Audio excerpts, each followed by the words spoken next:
Good morning, everyone. My name is Teresa Conroy-Roth, and I am so excited to host Andy Norman here on our latest episode of Lightning Leadership. Andy is a longtime friend, client, all-around great guy. And so, Andy, welcome to Lightning Leadership. Yeah, thank you, Teresa. Happy to be here. Cool. Hey, one of the questions that I have, and we've kind of talked about this a little bit, was having a seat at the table. Having a seat within the executive group, and how do you gain the trust? How do you build the momentum? How do you get there?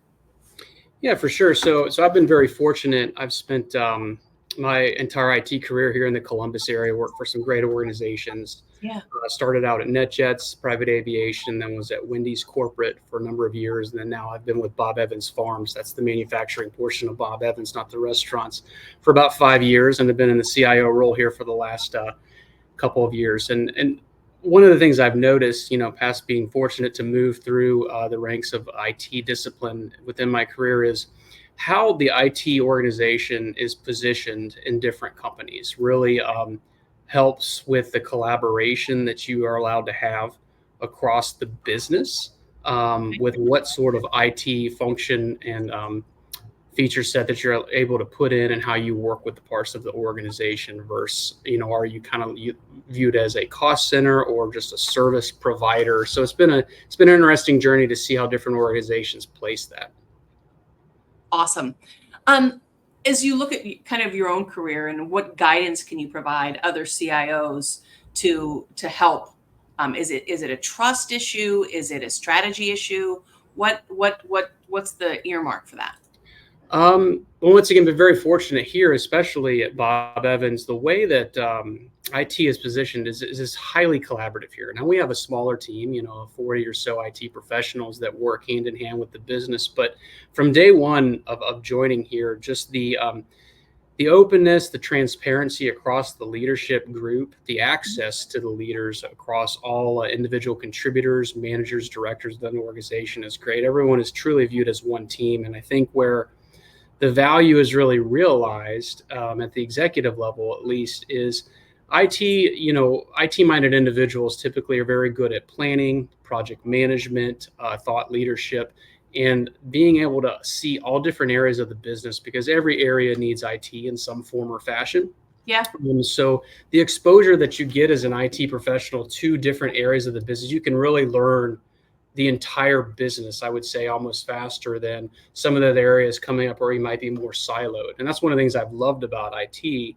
And Bob Evans embraces that, right? We're definitely open to understanding and listening to IT's opinion when it comes to anything strategic, how we're doing, whether it's budgeting, planning for the next year, strategic projects, change management. That's a big one, right? In the training of our folks and supporting that in the other different areas. Whereas, before, I've seen places where IT is kind of viewed as that cost center, like, here's the budget, here's how much you're allowed to spend this year, go get me the hardware, just make sure systems stay up, and, make sure you have a good help desk.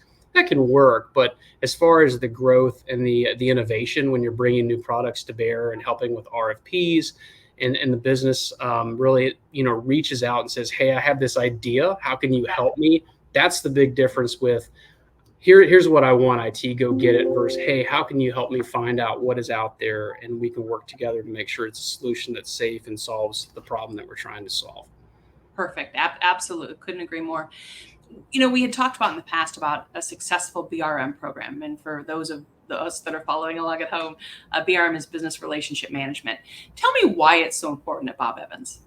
Yeah, I'd say about 3 or so years ago, we took a lot of our ERP and project managers that we had within our IT organization, and we instituted the business relationship management model, where we took those individuals that were already kind of seated in place to support the systems, services, and solutions of different areas of our business, and then made it more focused, almost kind of like product ownership to a little, but at a little bit higher level. So, for example, we have a business relationship manager responsible for our supply chain and operations area. We have one that's responsible for marketing and sales, one for finance and HRIS.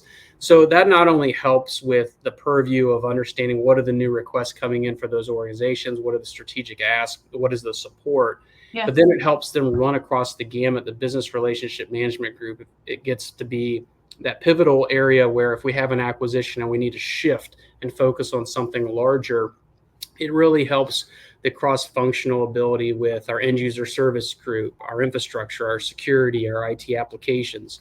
And it's kind of like the stopgap of things coming in and then things going out, and then helping to work across parts of the business that we found as well.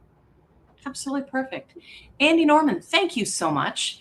I Yeah. really appreciate you coming on and sharing. Those are great topics, and I'm sure we'll have some questions along the way. For those folks that are interested in reaching out to Andy, please feel free to do so on LinkedIn. If this is your first time on Lightning Leadership, please feel free to subscribe on YouTube, as well as Spotify, and of course, LinkedIn. Andy, thank you again. Really appreciate it, and I'll see you very soon. Yeah. Thank you very much, Teresa. Enjoyed it today. Have a Have good a one. great day. Bye. Bye.